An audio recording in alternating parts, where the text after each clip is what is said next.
মামু আপনি কোথায়? হ্যাঁ কেমনে পারলেন আপনি?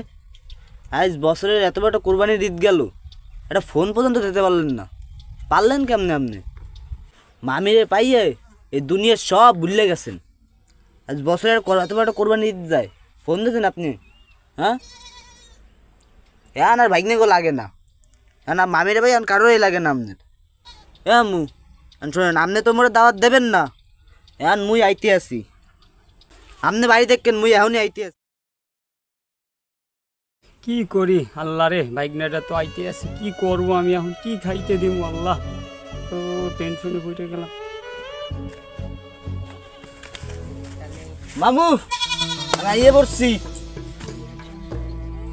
সকালে দুপুরে বিকালে রাইতে শুধু গরু চলবে, গরু আর গরু।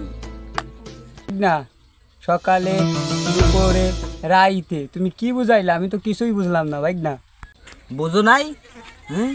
গরু গরু গরু আনবা, মামি রানবে আর আমি খাবো, মামি গরু রানবে আর আমি খামু। ও এইবার বুঝলাম বিষয়টা। ও ভাইগনে দুঃখের কথা তোমারে কি কমু, কত মানুষ গরু কোরবানি দিল, আমার মতো গরিবের কপালে একটু গোশ জুটলো না এই ঈদে।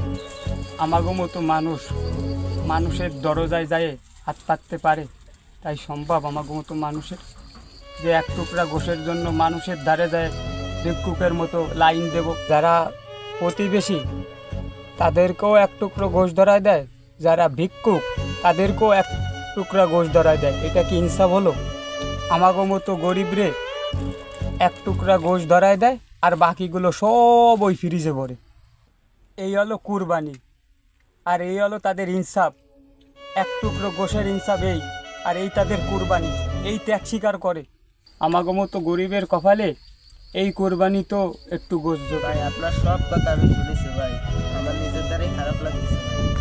আসলে কিছু লোক আছে কুরবানি দেয় ফ্রিজ ভরার জন্য, আর গোশ বিলানোর সময় মানুষের মুখ চেনে চেনে গোশ বিলায়। ভাই আমি নিজেও বেশি গোশ পাইনি, আমার পাড়া প্রতিবেশী কুরবানি দিচ্ছে, এক টুকরো বেশি কেউ দেয় না ভাই। মন খারাপ করে কি করবেন ভাই, এই সমাজে আমি এরকমই চলে। মন খারাপ করো না, তুমি আমার লগে বাড়ি লো, গোশ আমি তোমার খাওয়াবো, তুমি আমার লগে বাড়ি লো, তুমি একদম মন খারাপ করবে না। চলো আমার লগে বাড়ি লো, তুমি চলো আমার লগে বাড়ি লো, চলো খাও।